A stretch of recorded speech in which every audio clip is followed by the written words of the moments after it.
కన్యా రాశి వాళ్ళందరికీ 17వ తారీఖు డిసెంబర్ నుంచి 23 డిసెంబర్ వరకు ఈ వారం సూర్యుడి యొక్క స్థితి మీకు 3వ స్థానం నుంచి 4వ స్థానంలోకి వెళ్ళడం వల్ల అధికంగా ఖర్చులు ఉంటాయండి. విపరీతమైన ఖర్చులు, వాటిని అదుపు చేయలేక మీరు తప్పిబ్బయ్యే అవకాశాలు ఉన్నాయి. కాబట్టి జాగ్రత్త వహించడం మంచిది.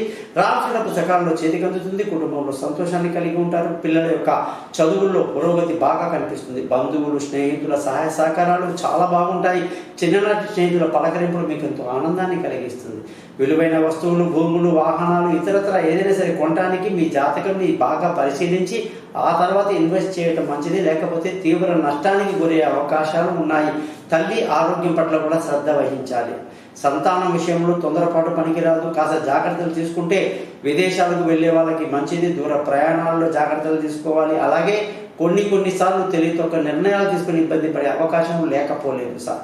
ఆరోగ్యం బ్రహ్మాండంగా ఉంటుంది. శత్రువులు మిత్రులైనటువంటి అవకాశాలు బ్రహ్మాండంగా ఉన్నాయి. భార్యాభర్తల మధ్య చక్కటి సయోధ్య కలిగి సంతోషంగా ఆనందంగా ఉండాలన్నా, దూరంగా ఉన్న వాళ్ళు కలుసుకోవాలన్నా, పెళ్ళిళ్ళు కుదరాలన్నా మంచి పండితుడిని మీరు సంప్రదించడం చాలా ఇంపార్టెంట్. అలాగే మీ జాతకంలో అదృష్టంగానే చూసుకుంటే అదృష్టం మీకు చాలా బాగుంది. తండ్రి సహకారంతో అన్ని పనులు పూర్తి చేసుకుని ముందుకు వెళ్తారు.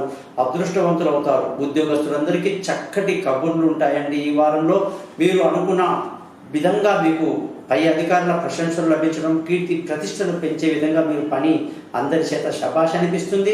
ముఖ్యంగా వ్యాపారస్తులందరికీ కూడా వ్యాపారంలో నష్టానికి గురయ్యే అవకాశాలు ఉంటాయి. కాబట్టి చాలా జాగ్రత్తగా ఒక్కొక్క అడుగు వేయాల్సిన పరిస్థితి ఈ కన్యారాశి వాళ్ళకు కనిపిస్తుంది. ఖర్చులు మాత్రం చాలా ఎక్కువగా ఉండే అవకాశాలు ఉన్నాయని చెప్పి మీకు ముందే చెప్పడం జరిగింది. ప్రతిరోజు కూడా మీరు మహావిష్ణువు సహస్రనామాన్ని చదువుకోవడం వల్ల అన్ని సమస్యల నుంచి బయటపడతారు.